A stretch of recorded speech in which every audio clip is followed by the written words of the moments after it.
¿Qué tal? Buenas noches. Bienvenidos a Espiral. El acoso laboral está a la orden del día en una enorme cantidad de espacios de trabajo donde participamos las mexicanas y los mexicanos.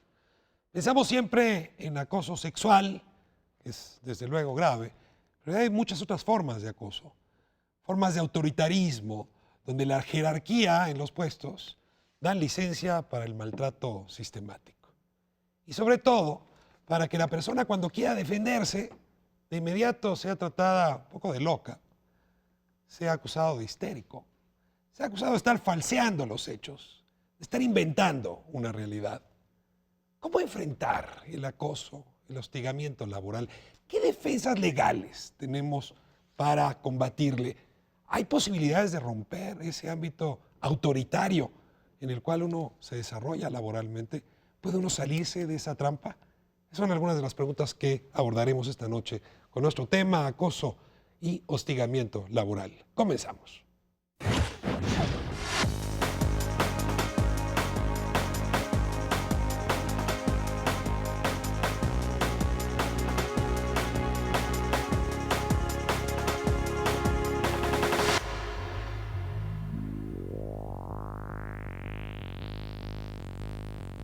Los rasgos comunes del mobbing son que tiene que haber un grupo, son agresiones emocionales simbólicas, rara vez devienen en agresiones de tipo física, pero porque son recurrentes y son prolongadas en el tiempo y se llevan a cabo por un grupo grande dentro de la organización, generalmente en contra de un solo blanco, el daño que le causan a ese blanco fácilmente es muy profundo. En general, este grupo tiene lo que se llama el instigador principal, que es la persona que, como digamos, el líder del grupo, que generalmente es la que más ganancias secundarias tiene o el que se sintió más amenazado con lo que el blanco hizo. Pero se ha estudiado mucho también pues, el papel que juega el colectivo que mira la agresión. Muchas veces se ve como un conflicto entre dos personas y la gente no se mete. Pero, por ejemplo, en estas instituciones donde el mobbing ya se hizo parte de la organización, en realidad lo que sucede es que haya muchos cadáveres en el closet, lo que se conoce. Este grupo ya ha generado acciones de acoso en contra de varios de sus compañeros y entonces ya se llama, o sea, lo que los bystanders, que se le llaman en inglés, se traduce como los testigos mudos en español, la gente que mira que la agresión está llevando a cabo y por conveniencia personal no se mete. Eso es realmente el común. Y eso le da muchísima fuerza al grupo que lleva a cabo el acoso. Se comienza por una campaña de desprestigio. Muchas veces el blanco ni siquiera sabe que es objeto de esta campaña de desprestigio, aunque a veces nota pues que ya hay miradas raras, ¿no?, de sus compañeros, a veces hasta sus amigos les dejan de hablar primero. Y bueno, generalmente luego hay un incidente que muchas veces es inventado, también habría que decirlo, ¿no? Hay mucha deshonestidad en este proceso de acoso laboral o de mobbing en contra de un blanco. Muchas veces el hecho a partir del cual se hace público que esta persona se trata de probar que todo lo que se ha dicho de ella o de él es cierto, y entonces o se utiliza, por ejemplo, un error mínimo que se magnifica, o realmente sí, otras veces la gente ya está tan presionada que a veces sí comienza a cometer errores, o si no, realmente le inventan el error y a partir de ahí sí ya se comienza a solicitar sanciones formales y se hace público que todas las acciones en contra de esta persona, ¿no? Bueno, se dice que por lo menos el 5% de la gente que es víctima de acoso laboral piensa en suicidarse, no toda se suicida, pero el 5% es un porcentaje alto que cree que la única salida es el suicidio, ¿no? Hemos invitado a una persona que vivió durante 6 años una circunstancia de acoso laboral. Porque su proceso todavía está andando, ha preferido que su rostro no pueda ser reconocido en pantalla. Con todo, le agradezco enormemente la valentía por acompañarnos y le doy la bienvenida. Muchas gracias por estar en Espiral. Gracias. Voy a pedirle que en beneficio de mucha gente que quizá hoy está padeciendo acoso en su centro de trabajo y no lo sabe o no se ha atrevido a contarlo, nos narre su experiencia. Son 6 años, se dice rápido, 6 años son muchos días, muchos meses. ¿Cómo empezó a vivir este acoso? ¿Cuáles fueron los síntomas? ¿Y cuánto tardó en darse cuenta de que eso es lo que estaba viviendo? Híjole, no supe en qué momento estaba viendo lo que estaba viendo. Simplemente yo ni siquiera sabía que se llamaba. Tenía un nombre y apellido y que se llamaba móvil. Como es tan común, parece que es algo de lo que hay que acostumbrarse y que hay que aprender a trabajar bajo presión. Me parece que, pues sí, todos tenemos presión en nuestro trabajo para que salga bien, pero empecé a notar que, pues que no era normal lo que yo vivía. ¿Cuáles eran los síntomas de eso? ¿Era un Yo- ambiente de trabajo? ¿Era un grupo de personas? ¿Era una persona en particular? Era una persona en particular, aunque el jefe de nosotros no hacía nada. Realmente, de cierta manera, cuando yo a veces expresaba que había cierta actitud hacia mi persona, pues él simplemente hacía caso omiso de ello. ¿Qué Entonces, actitud? ¿Majaderías? ¿Hablar yo- mal? ¿Golpear?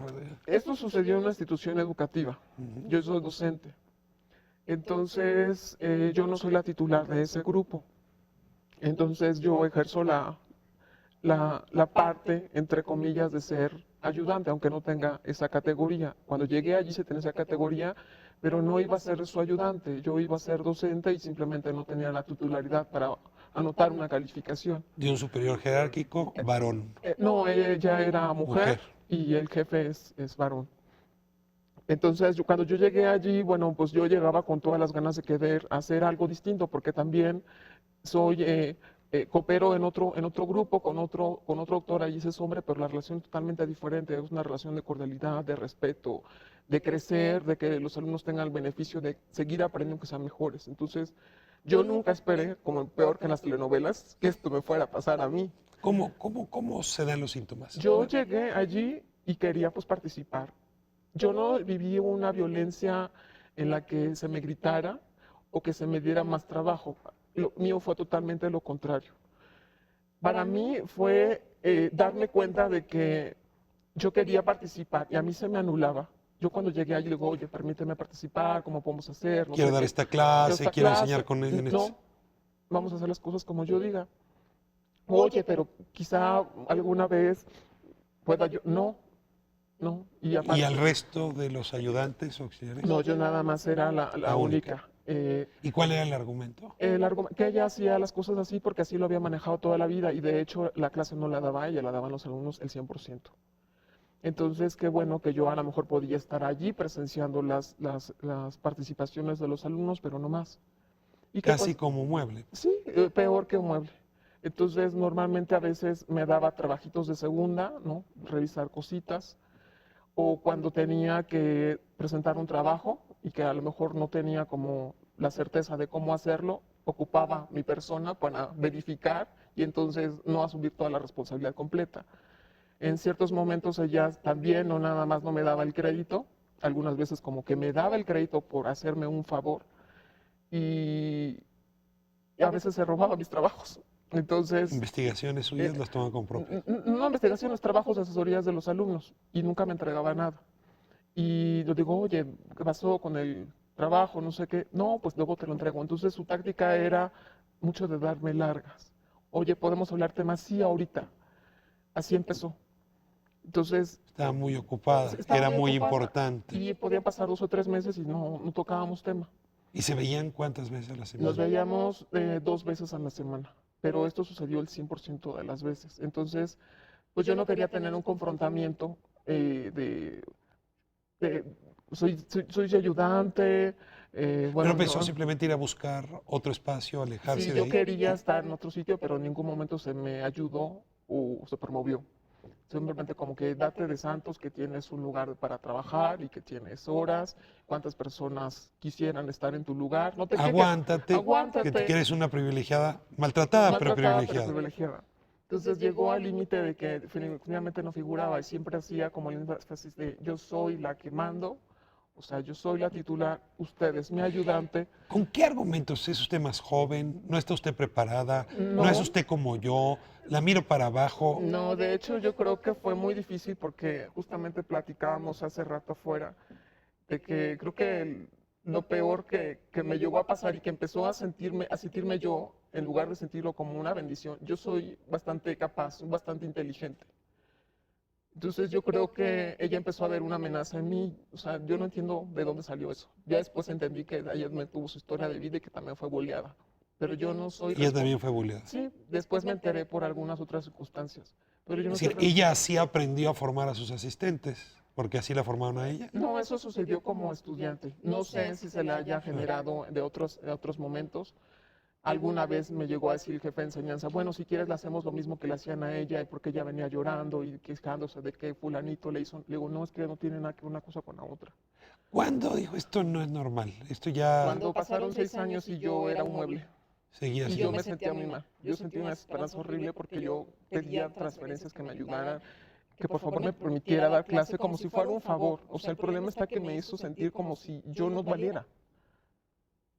Claro que la dignidad me la entregué yo, pero el ser capaz yo sentía mal.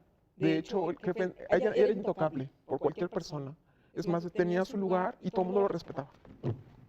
Ella no levantaba una silla, no nada, yo siempre me tenía que trasladar hasta ir por mi silla, recogerla, levantarla, hacer siempre. Yo me llevaba bien con mis compañeros porque dije, esto no tiene por qué permear un chisme, todavía hacer más desagradable mi área de trabajo. Entonces, hacía hasta lo imposible por mantener la cordura, pero empecé a tener problemas, que ya tenía problemas de sueño, se me empezó a agudizar, empecé a tener faltas de querer ir, a dejar de vestirme como me vestía, a comer más, a no querer ir ahí. Ya no quería estar ahí. Entonces, cada vez que yo estaba allí, ella hacía lo máximo por ignorarme y ningún alumno iba hacia mí, porque los alumnos iban por su calificación, porque es su último año en la carrera y lo que esperaban es pues pasar. Y pues yo me pongo así del lado de los alumnos, ¿no? Quieren pasar, pero yo no soy responsable de eso, ¿no? No hacía la categorización de las dos podemos trabajar y podemos hacer un equipo y que los alumnos aprendan. Y nunca un gesto en un cumpleaños, con un trabajo bien Y hecho. eso sí, no, nunca hubo un cumpleaños que se me festejara, porque después Gesto obvio está humano que ninguno. las personas que observaban, pues no se metían, entonces ella no festejaba mis A ver, esto es cumpleaños. importante. Ella empezó a darse otras personas empezaron a dar Pero cuenta, no hacía nada. pero a ver, después le contaron qué es lo que veían. ¿Nos podían transmitir qué es lo que ellos vieron o ellas vieron? Sí. ¿Qué observaron? O sea, no tanto que ella, bueno, más bien lo observaron, pero no lo hablaban. ¿Y qué observaron? ¿Que había maltrato? ¿Que Que había...? había maltrato, que no se me daba mi lugar.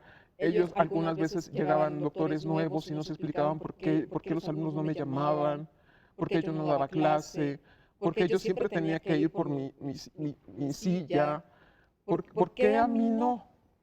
Pero como también empezaron a tenerle miedo, porque es una persona que cuando se ve que es un gesto muy duro, Ujú. pues nadie se quiere meter con ella. Entonces, pues tampoco iban a ser coparticipas, decían, bueno, pues qué mala onda que no te dejen, ¿no? Participar, pero tampoco hacían nada, no lo comentaban, no hacían más que mantener la fiesta en paz. Y hay un momento, en enero de este año, que toma la decisión Sí. de cambiar esa circunstancia.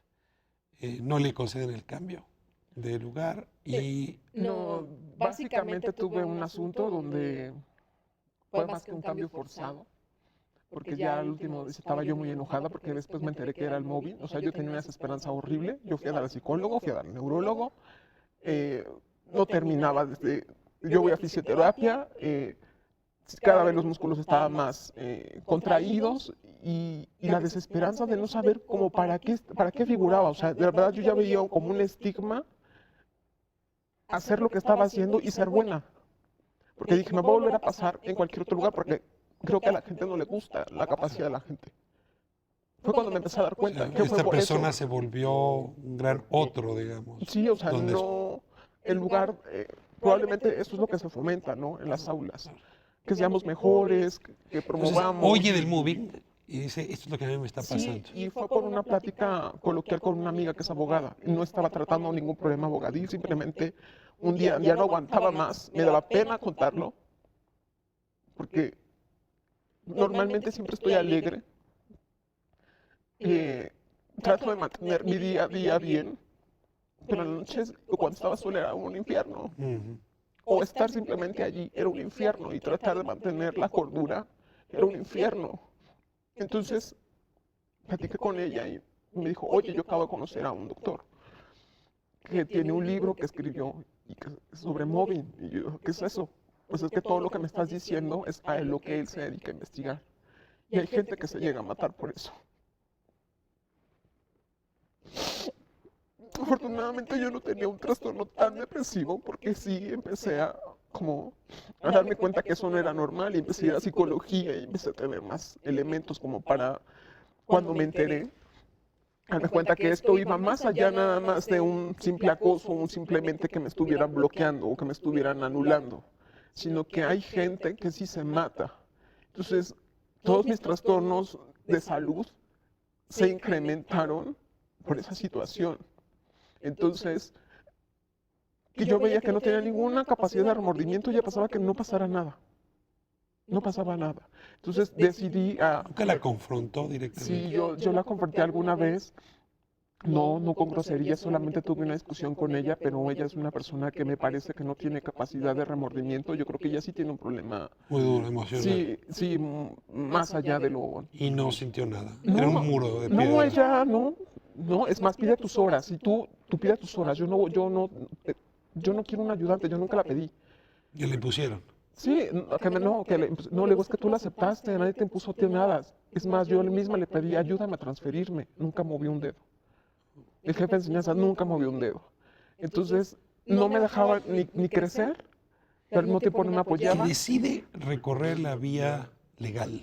Sí, Pudo haber ido a la Junta de Conciliación y Arbitraje, denunciar por discriminación, sí. ir a la Comisión de Derechos Humanos. ¿Qué decisión tomó? Yo fui a Derechos Humanos, sobre todo porque en ese momento yo estaba muy mal emocionalmente y yo lo que quería es hacer algo. Yo no quería llegar a más porque en ese momento sentía que no tenía los elementos como para seguir, ¿no?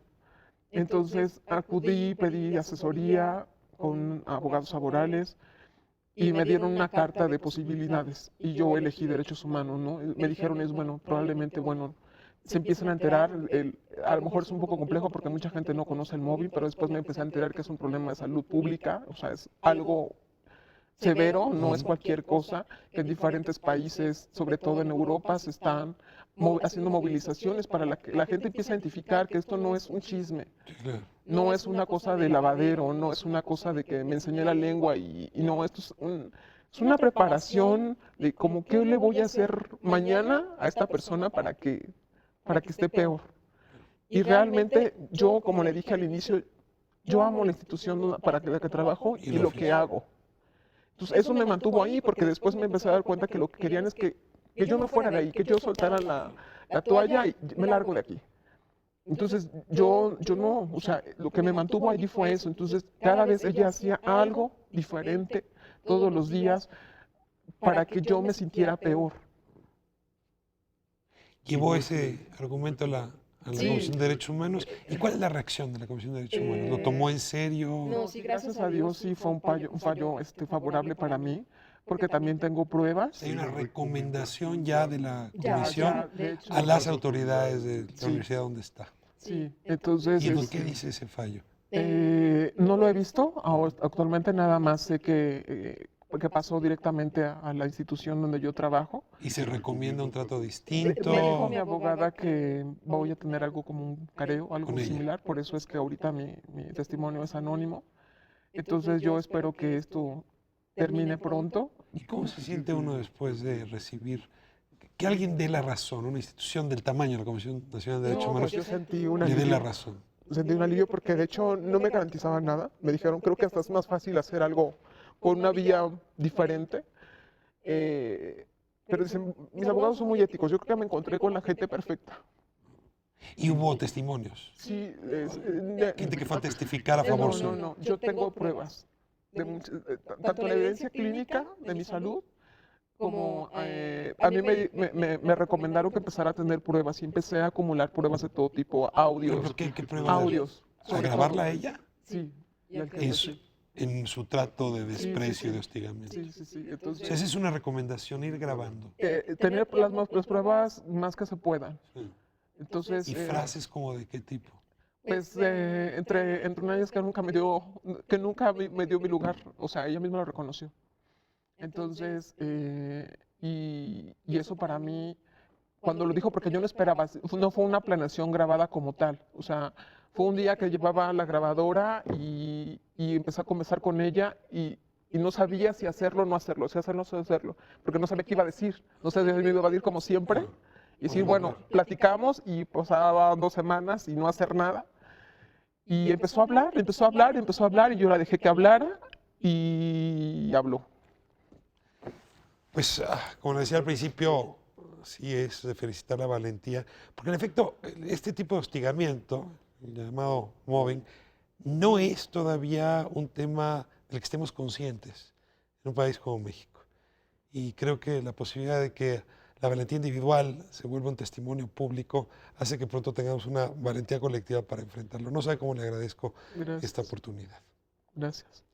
Nos vamos a corte para seguir explorando con los especialistas, los abogados, qué es esto del mobbing, del hostigamiento laboral y cómo se puede enfrentar, cómo se puede legislar, cómo se puede erradicar de nuestra sociedad. Quédese con nosotros.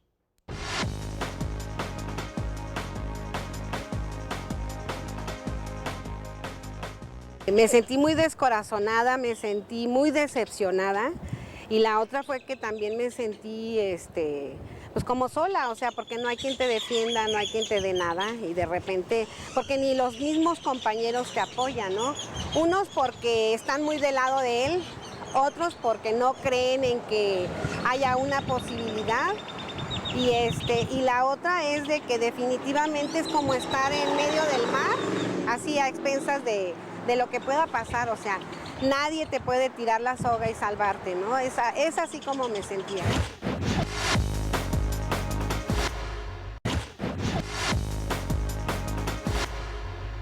El maltrato puede ser, por un lado, puede ser físico, puede ser oral, puede ser mediante señas, puede ser de una manera directa, de una manera indirecta, pero también tendríamos que hablar de cuáles son los móviles o cuál es la razón.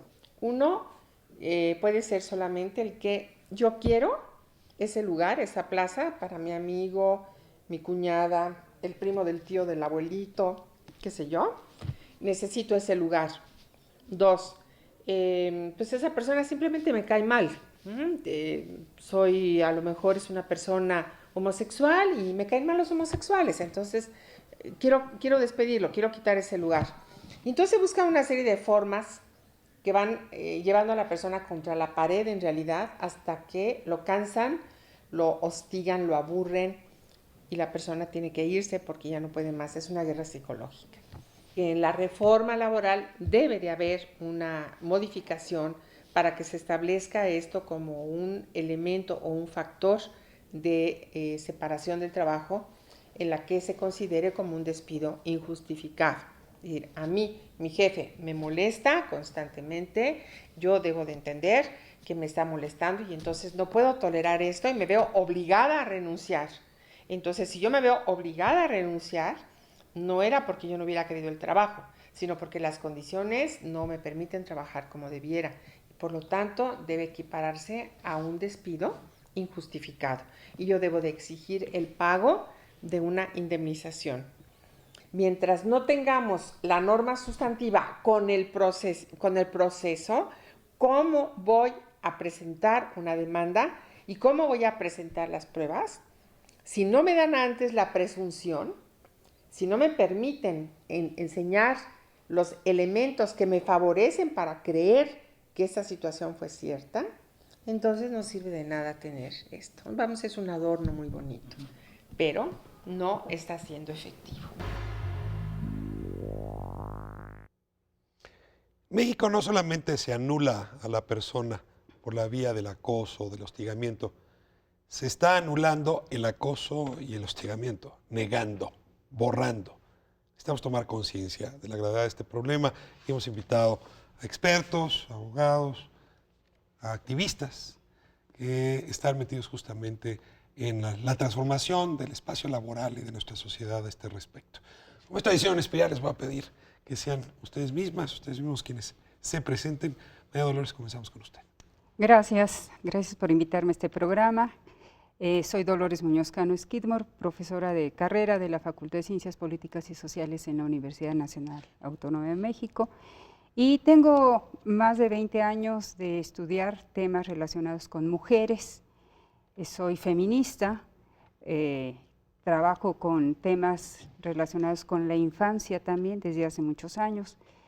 Doy 2 cursos en la facultad, es Sociología de Género y Problemas Sociales de las Mujeres, y ahora estamos impulsando una materia sobre Sociología de la Infancia también.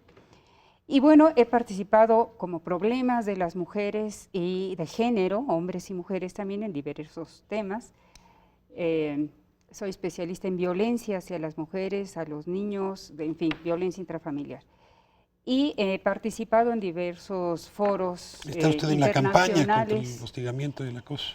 Hicimos una campaña en la facultad contra el hostigamiento y el acoso para toda la comunidad de la Facultad de Ciencias Políticas y espero que en algún momento podamos ayudar a las víctimas de estos 2 flagelos actualmente. Lo que ofrecemos es que en la página de Facebook de Espiral vamos a subir este documento para que pueda ser consultado. Arturo, bienvenido. Bienvenido. Pues muchas gracias por invitarme. Es curioso porque yo soy historiador de profesión y yo llegué al mobbing porque las universidades son un centro de acoso laboral. Son un centro muy fuerte, hay libros especializados que Más se que otros dedican lugares. mucho más que otros lugares, aunque el acoso laboral es una cosa que existe desde hace mucho tiempo, ¿no? Entonces, yo me dediqué precisamente porque yo viví el acoso, no solamente lo viví, sino lo empecé a estudiar, y lo empecé a estudiar a grado tal de que ahorita estoy dentro del posgrado en antropología física, con todo y que yo soy historiador, y nos dedicamos precisamente desde hace ya varios años, tenemos el primer libro que salió de acoso laboral, que es Cuando el trabajo nos castiga, que salió más o menos a ¿Dónde se puede mitades de la conseguir ese década. libro? Ese libro se puede conseguir en la Escuela Nacional de Antropología o en pues, la casa editorial. No está en red.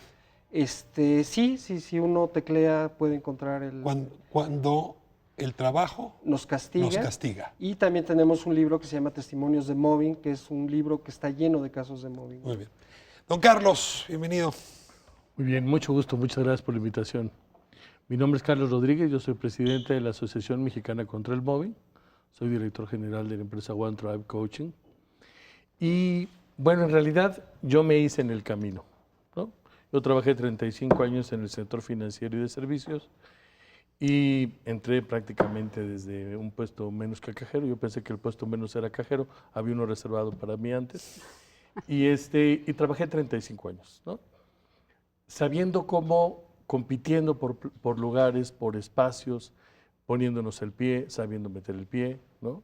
Y entonces crecí durante 35 años en una formación cultural organizacional en la que el que más resultados tenía era el mejor sin importar el cómo, ¿no? Entonces me volví especialista en esta parte, en recibir y en dar.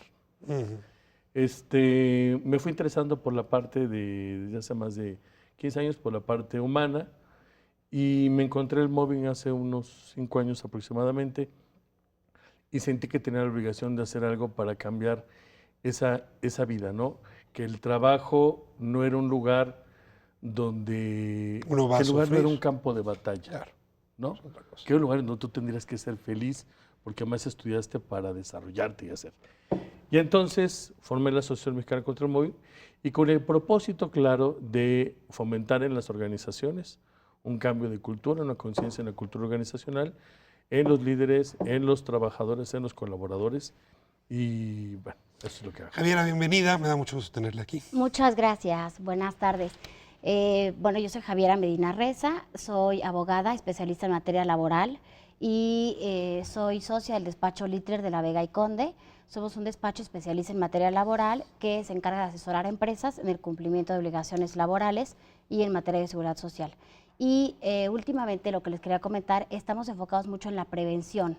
como lo vamos a platicar un poco más adelante, dada la ley anacrónica que tenemos en materia laboral en México, no tenemos muchos elementos para poder vincular lo que comentábamos hace un momento en relación con que el mobbing laboral sea especificado como una causal de rescisión. Entonces, asesoramos a empresas para prevenir conflictos laborales en este sentido. A ver, yo quisiera que me ayuden con los términos, primero que nada, porque acoso sexual más o menos queda claro qué es, pero resulta que el acoso puede ser de muchos tipos. ¿Cuáles son esos otros tipos? ¿En qué se distingue del hostigamiento, que también se habla de hostigamiento sexual o laboral?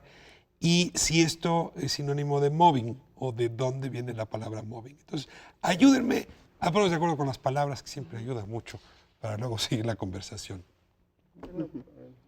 Bueno, el mobbing como tal también se conoce como acoso psicológico laboral, se le conoce como acoso moral, en España también se le conoce como psicoterror laboral. Psicoterror laboral. Psicoterror laboral. Y bueno, por supuesto que este es un fenómeno terrible y es similar al bullying en las escuelas. Este es el mobbing en las organizaciones. O sea, de niño uno vive bullying y de adulto uno vive mobbing. ¿Esa sería el Sí, símil? o sea, yo diría que sí. En realidad, en los dos casos, por culturalmente lo puedes vivir, el bullying y el mobbing. Y muchas veces incluso la propia persona que sufrió bullying se convierte en quien después ejecuta el mobbing también en las organizaciones. Ahora, me queda una duda. ¿El mobbing se produce en una relación de dos? ¿O en realidad es un ambiente donde dos protagonizan, pero en realidad hay un escenario más amplio de actores? Pues mira, lo que sucede es que el mobbing lo encontraron en Suecia, lo encontró un psiquiatra llamado Lehmann, encontró más de 500 o 600 casos de gente que estaba destrozada laboralmente y tomó el término de la etología, es decir, mobbing es como el comportamiento de los lobos cuando muerden a un animal más grande, entonces se lo comen hasta que el caribú o lo que agarran se deja morir y entonces se tira. Y entonces mob viene como de chusma, es una chusma que acosa a alguien y que, ¿cómo se llama? Mobbing Daña. de mob, masa. Mob, sí, exacto. Entonces es etológico el comportamiento. En realidad, para que haya mobbing, no cualquier forma de violencia es mobbing, sino tiene que haber un instigador, un blanco y un grupo que mueve el instigador principal en contra de ese blanco. Entonces, a veces se confunde, ¿no? Que la violencia en el trabajo puede ser así, no es así. O sea, en realidad es un grupo que se lanza contra un blanco para hacerlo renunciar. María Dolores, ¿qué adjetivos tiene mobbing? ¿Mobbing sexual, mobbing físico? Yo siempre lo prefiero llamarle acoso y distinguir el acoso sexual del acoso laboral. Los anglicismos los hemos tomado y como no se especifica su raíz y sus orígenes, entonces hay una gran confusión. El acoso escolar es otro, también es donde se presenta la violencia con mayor frecuencia entre los niños, justamente con un grupo grande de estudiantes que atacan a uno en particular. En el caso del laboral, puede no haber ese grupo que hostiga a los demás o a uno solo, sino puede ser en jerarquía uno solo contra uno, como en el caso que vimos ahorita. El testimonio. El testimonio es una mujer que es superior en jerarquía, que acosa laboralmente a una inferior en jerarquía dentro de... Y le genera un ambiente insoportable. Le genera un ambiente, pero para ella la invisibiliza dentro de su espacio laboral, no la toman en cuenta, etcétera, y eso es parte del acoso laboral, ¿no? Como es otro, por ejemplo, el del exceso de trabajo. Nada más una pregunta, ¿puede ser agresivo o puede ser pasivo? Esta agresión más bien pasiva, subterránea. Eso también es violencia. A ver, ayúdenos porque digamos, si yo estuviese viviendo un maltrato, puedo asumir que si me gritan o me dejan hasta las 12 de la noche trabajando, muy rápido puedo detectar el abuso. Pero cuando es esta otra expresión que escuchábamos en el testimonio, que es como subterránea, insistente, pero al mismo tiempo no tiene nada de estridente, me puedo extraviar y suponer que me lo estoy imaginando. ¿Cómo le hago para observar, para hacerme consciente también de ese tipo de acoso? Hay muchos tipos de violencia. Ya Carlos señaló algunas también, y la violencia del silencio es muy fuerte, la de la ignorancia de la persona. Y no nada más se da en la relación jerárquica, el de ignorar, hacer la ley del hielo, pues como no decíamos te veo, cuando ni te éramos veo, ni te oigo. chiquitos, ¿eh? Ni te veo, ni te oigo. Exactamente, no existes para mí. Y esta violencia se da no nada más en el trabajo, sino en la familia, las relaciones entre novios, entre esposos, etcétera. Y las dos o los dos, o en los diferentes espacios, porque el acoso y la violencia se da en cualquier espacio en el que nos encontremos, va siendo aniquilante para la víctima, para quien sufre ese embate violento, que es de muchas formas la violencia que se puede ejercer. Y bueno, aquí tenemos dos especialistas que trabajan el tema en empresas, ya y el compañero que trabaja igual que yo en una universidad. Pero hay otros espacios donde se presenta el acoso laboral de manera muy reiterada, fuerte y muy violenta. Por ejemplo, la casa. Para las personas que nos ayudan en el servicio. Las trabajadoras del hogar las viven trabajadoras con frecuencia en el de móvil. hogares a terceros, así se les dice ahora. Una violencia, un acoso permanente, no tienen horarios, no tienen ninguna garantía social, no tienen absolutamente nada, y después de laborar allí de manera prácticamente de tiempo exclusivo y completo, las pueden despedir de la noche a la mañana sin ninguna garantía para ellos. Javiera, el derecho mexicano, decías cuando te presentaste, está lejos de actualizar su circunstancia. Así es. Hoy es muy difícil, por la vía de la jurisdicción laboral, defenderse de cualquier tipo de acoso, incluido el sexual, digamos, ¿no? Así es. Esto es así. Sí. ¿Cómo ocurrió que dejamos tan, digamos, en el olvido, en el silencio, en la ignorancia, el espacio laboral y su jurisdicción? Mira, efectivamente, como lo comentaba, nuestra legislación laboral actual es de 1970. Entonces, imagínate las circunstancias que vivía nuestra sociedad en ese entonces y las circunstancias que vivimos actualmente. Desafortunadamente no hay una definición en la Ley Federal del Trabajo que nos diga qué es el acoso laboral ni qué es el acoso sexual contra trabajadores. Si una Junta de Conciliación y Arbitraje tuviera que encontrar el tipo de acoso, no tiene sobre qué... Actualmente no habría manera. Y ese punto, qué bueno que lo tocas, porque justamente el 1 de septiembre, hace una semana, el presidente Felipe Calderón envió una iniciativa de reforma a la ley laboral. ¿Y trae la definición ahora sí de acoso? No trae la definición, pero sí trae una propuesta de incluir en el artículo 47 de la ley laboral como causal específica de rescisión de la relación laboral sin responsabilidad para el trabajador, precisamente que el patrón cometa actos de acoso laboral. Y precisamente lo que comentaban hace unos momentos. A ver si entendí bien. Sí. Esto que decía hace un momento la doctora en Derecho, si acudo yo a la Junta de Conciliación y Arbitraje y digo, no me corrieron, ¿no? Me salí porque me trataron y me maltrataron hasta que esto se volvió insoportable. Quiero un tratamiento igual a como si me hubieran corrido. ¿De eso se trata? Exactamente. Se trata de que el trabajador pueda rescindir la relación laboral, es decir, dar por terminado el contrato de trabajo por causas imputables al patrón y que como consecuencia de ello tenga derecho a una indemnización. Vamos a corte y regresamos para ver cuáles son esos temas de la agenda que tenemos que empujar para que se transformen desde la ley y desde el ambiente laboral pues nuestra vida productiva. Quédese con nosotros, seguimos en Espiral.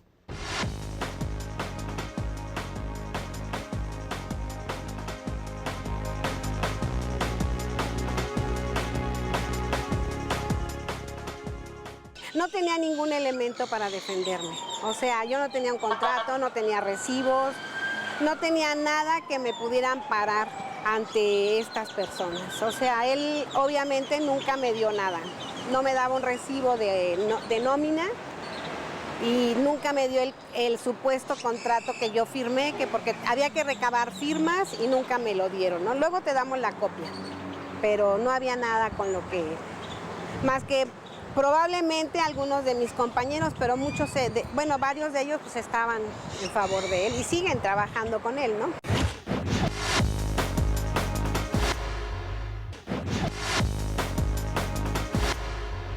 Es muy difícil de medir, porque como las agresiones muchas veces son muy sutiles y también utilizan mucho el lenguaje no verbal.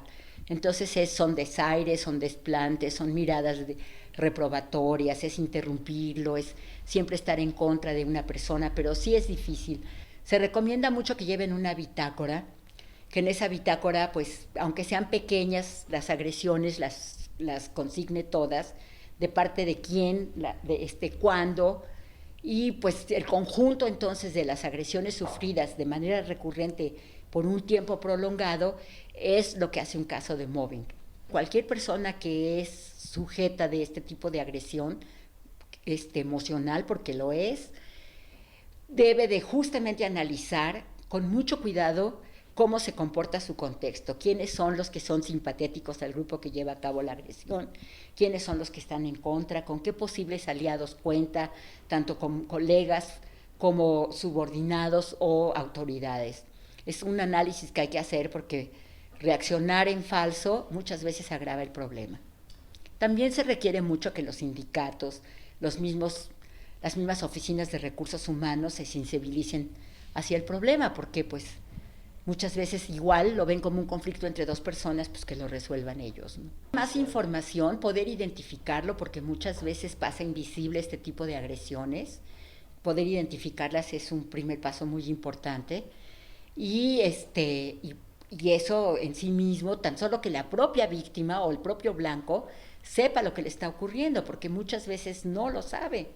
Muchas veces, y de hecho todo el proceso de agresión emocional está dado para que la gente se sienta culpable, para que la gente realmente se sienta incapaz, para que ella misma concluya que todo lo que hace lo hace mal, que nadie lo quiere, que por algo existe un rechazo generalizado hacia su persona. Entonces, pues empoderar a la gente significa pues que se dé cuenta de que ella prácticamente no hizo nada. El problema son las personas que tienen intereses creados, que defienden muchas veces incluso actos de corrupción o quieren poder de manera indebida. Entonces, como que esta resignificación del problema es muy importante para los blancos. No es un tema de fácil comprensión y se comentaba hace un momento, no es fácil tampoco su defensa. Decía Javier hace un momento que la legislación laboral pues practica la ignorancia, ¿no? Ignora justamente este fenómeno y que por eso es muy difícil defenderse. Y don Carlos, lo interrumpí para irnos a corte. Usted decía, no, a ver, hay formas de plantear. No, en realidad yo lo que quería comentar también es que en la nueva propuesta que se está haciendo se define como hostigamiento y se define como acoso sexual. La propuesta que hace el presidente Felipe Calderón. Felipe Calderón.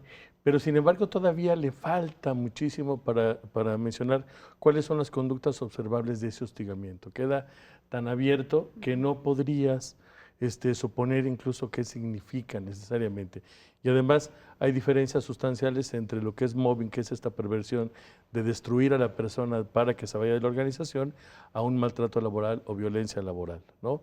Hay leyes, por ejemplo, en Colombia desde el 2006, que incluyen específicamente un capítulo para el mobbing, mencionando todas las sanciones, mencionando las causas, mencionando quiénes, por qué, o sea, es mucho más completo este tema. Entonces me parece que dejarlo tan abierto todavía nos deja muy atrás en este tema y en realidad lo que lo hace es indefendible o facilita su confusión, ¿no? Aunque el acoso sexual, sí está considerado en el Código Penal y está señalado incluso la penalización, ¿no? La suspensión del acosador en su lugar de trabajo.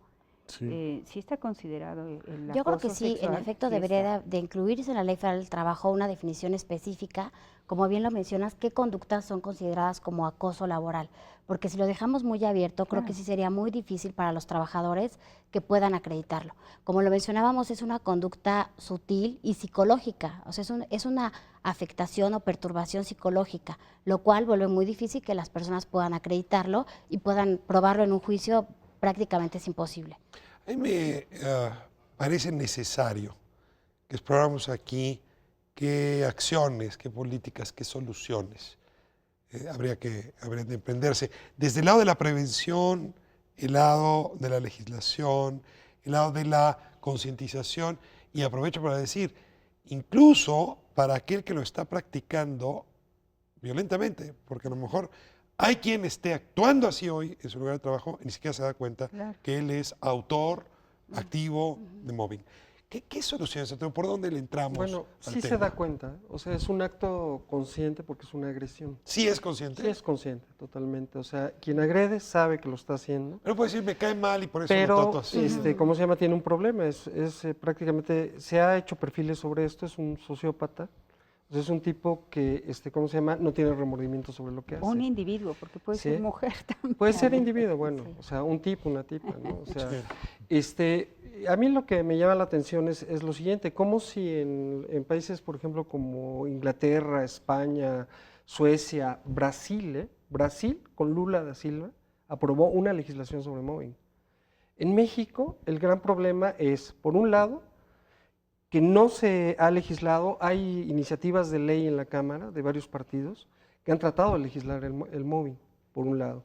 Y por otro lado, el problema de la ley laboral mexicana es que no hay un cumplimiento tampoco muy cabal de las leyes, o sea, y no hay un cumplimiento porque no hay mucha voluntad política de cumplirlas tampoco, ¿no? Entonces, si vemos ese contexto, un problema como el problema laboral, pues, o sea, como el problema del acoso en el trabajo, pues es un problema que es muy difícil de superar. No es un problema que no se pueda probar. Yo creo que si en otros países lo pueden probar y hay elementos de acción sistemática, de acción, ¿no? Y lo pueden probar en otros países, pues ¿por qué no se puede probar en México? Termino con esto nada más. O sea, en Italia, por ejemplo, hay películas y todo este tipo de cosas. Los sindicatos son los que defienden a los trabajadores en caso de que haya acoso laboral. Es decir, el sindicato es quien señala que esto está sucediendo y las empresas están obligadas no solamente a pagar indemnizaciones, sino a pagar incluso los daños psicológicos que las víctimas reciben. Pero muchas veces, perdóname, pero los sindicatos protegen al trabajador acosador. Y bueno, es prácticamente imposible darle la razón a una mujer En que México sí. los sindicatos no ayudan. No ayudan. Yo lo he visto Bueno, sí, directamente. Bueno, entonces, ¿cómo Hay podemos unos que hacerle? sí y hay otros que no. Es un tema muy quisiera. polémico el tema de los sindicatos. sí. En efecto. Además, yo quisiera aquí una participación importante en ese sentido es, como bien lo mencionas, cómo poder llegar a acreditar esto, la solución, como tú lo mencionabas, ¿qué solución podemos dar? Si en efecto nuestra legislación laboral no ha sido reformada o no va a ser reformada. Si estuvieras enfrente de los legisladores de las nuevas bancadas, ¿qué les dirías? ¿Hagan una ley específica sobre esto? Yo creo que metan un capítulo en la ley incluir federal del trabajo. en la ley federal del trabajo un capítulo y aparte tener un reglamento que especifique las conductas que sean protocolo, consideradas ¿no? como tal. Pero aquí lo que les quería comentar es esto. ¿Qué pueden hacer las empresas hoy en día con la situación que tenemos de nuestra legislación? Bueno, pues llevar a cabo investigaciones. No sé si ustedes han escuchado estas evaluaciones de 360 grados para directivos y para gerentes y mandos medios. 360 grados alrededor, no te superiores, exacto. jerárquicos. Y de esa inferior manera tú jerárquicos. puedes tener una película de qué es lo que está pasando en tu organización, cuál es el ambiente laboral que tienes y poder tener estas llamadas anónimas por parte de los trabajadores en donde si a mí mi jefe me está tratando mal, me está hostigando, está descalificando mi trabajo para hacer creer que yo soy incompetente o que soy descalificado para el trabajo, yo pueda alzar el teléfono anónimamente, se lleve a cabo una investigación y de alguna manera las empresas puedan empujar. A ver, Carlos, A mí me me encanta parece- cómo está planteado Perdón. sobre el asunto. Prevención, medidas de A mí prevención. me parece muy interesante cómo lo maneja ahora Javiera. Porque yo creo que antes de tener este tema de ley, que es sustancial y muy importante, ahí tendríamos como culpables y víctimas, ¿no? Y en realidad, en México desde hace muchísimo tiempo, bueno, cuando yo empecé a buscar este tema del mobbing, no había nada. Tú le preguntas a muchos directores de recursos humanos, les hablas sobre mobbing y te preguntan qué es. Yo creo que hay un tema de ignorancia mucho antes, más allá de ser perversos y de querer lastimar personas, hay un tema que en realidad tiene mucho que ver con esta ignorancia, con esta parte. Justamente por eso nosotros, bueno, en mi caso, trabajamos directamente con las empresas. Habrá que ver de una película. Nosotros produjimos una película especialmente. ¿Dónde sobre se mobbing. puede ver? Bueno, nosotros la damos en las conferencias, forma parte de un caso. No está en YouTube, no se puede bajar. No está en YouTube, es una película especialmente para las organizaciones, dentro de las organizaciones, con actores conocidos. Es un cortometraje de 18 minutos. Pero la idea es hacer esto, o sea, nosotros lo hacemos con cine, con teatro, con arte, hacemos estas cosas para tratar de fomentar esta conciencia del daño que se causa. Muchas veces no sabemos que hacer esto, aunque hay una patología, por supuesto, no sabemos el daño verdaderamente que estamos causando. Incluso aquella persona que se cayó, hemos hablado, habló incluso en el testimonio esta señorita, en esta parte de la gente que se queda callada, que el testigo mudo, que no dice nada, ¿no? Para ellos Gandhi tiene una frase que dice, lo más atroz de las cosas malas y de la gente mala es el silencio de la gente buena. Entonces, cuando tú permites que esto pase dentro de tu organización, en realidad hay una falta de educación, por eso la asociación personalmente se dedica a tratar de crear esta conciencia, facilitar a la gente de recursos humanos, ayudar a crearles herramientas a los líderes y a los colaboradores para vivir algo que parece una fantasía, una cultura de paz. Mira, la violencia laboral afecta a las empresas. O sea, los principales interesados en que no haya violencia laboral, que no haya acoso, son los empresarios. Y deben estar interesados porque hay estudios específicos en Europa que demuestran que baja la productividad. Un ambiente tóxico es un ambiente donde la gente está todo el día pensando en este tipo de cosas y no se dedica a trabajar. Entonces, en Europa los principales interesados o preocupados por esta razón son precisamente los empresarios. María, el Estado, el gobierno, las oficinas municipales, las secretarías de Estado, supongo, siendo instancias donde el poder y la dominación juegan un papel principal, son instancias donde habría que poner la mirada. Por supuesto. Hay en las oficinas de gobierno, en las secretarías de Estado, hay una impunidad impresionante acerca de las diferentes violaciones a los derechos de los trabajadores. ¿En qué oficina? ¿En el oficial mayor, con los recursos humanos, desde la función pública? ¿Desde dónde debería vigilarse un ambiente laboral, como dices tú, que no sea tóxico, como decía Carlos, pues desde pacífico? la función pública hay una oficina especializada para denunciar a los servidores públicos cuando cometen algún acto en contra de algún trabajador, algún empleado. El gran problema es, como dice Carlos, nadie conoce sus derechos. Vivimos en un país de una impresionante ignorancia de nuestros derechos y garantías. Ni los jueces conocen nuestros derechos. Ni los jueces conocen, ni siquiera los instrumentos internacionales que son de aplicación obligatoria porque forman parte de la ley suprema que es la Constitución. Y bueno, pues todos vivimos en un estado de indefensión por nuestra propia ignorancia. Pues ahora que se va a discutir la ley laboral, vamos a hacer varios programas al respecto aquí en Espiral y se vuelve obligado poner el mobbing, el hostigamiento, el acoso laboral, el corazón de esa nueva construcción. Les agradezco muchísimo a los cuatro esta Yo te quisiera decir una sola cosa que es práctica para la gente. Que hablen. A lo único que le teme el acosador es a ser descubierto. Nos vemos. Ya escuchó usted. Nos vemos el próximo miércoles, 9:30, 11 TV México, aquí en Espiral. Muchas gracias por habernos permitido entrar a sus hogares.